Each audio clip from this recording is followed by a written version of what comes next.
Bahagyang humina na ngayon itong habagat mga kabayan, kaya kung makikita natin malaking bahagi ng ating pong bansa ay makakaranas ng medyo mas maganda-gandang panahon mga kabayan kumpara sa nakarang araw na nakaranas po ng mga pag-ulan, especially sa bahagi ng ating pong Luzon. Bagamat may bahagyang mga maulap pa rin na papawirin ang aasahan po mga kabayan, pero yung mga posibleng pag-ulan ay medyo mahina na lamang mga great. Dahil inaasahan po natin ito pong minomonitor naman ng mga kabayan na bagyo na si Bagyong Neneng ay dito po sa bahagi na po ng Taiwan. Kung ating titignan nga, halos wala tayong makikitang any circulation, no, mga kabayan, na kumpul ng kalapan.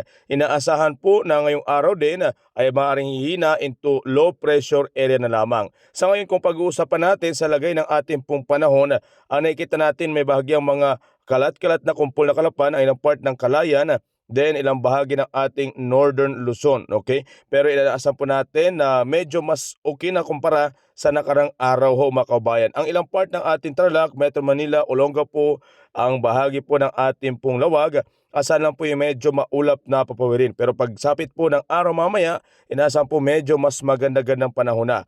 Ang malaking bahagi ng Bicol, Mindoro, magandang panahon, Masbate, ang ilang part ng Palawan, okay po ang panahon, bagamat meron pong bahagyang maulap sa part ng ating Balabac area, mga great. And then bahagi naman ng ating Rojas, Antique, Iloilo, okay din ang panahon. Meron lang pong bahagyang mga kumpol ng kalapan sa bahagi ng Negros, bahagi ng ating pong Cebu, then part naman ng Bohol, okay ang panahon, malaking bahagi ng Leyte, okay ang panahon, at part ng Samar. Lalo sa bahagi po ng ating Mindanao, asahan po yung patuloy na maganda at mainit na panahon mga kababayan. But inaasahan po natin na posibleng magkaroon ng development po yan pagdating ng hapon or gabi, o dulot po yan ng localized thunderstorm. So asahan pa rin po yung paghanda sa possible pag-ulan.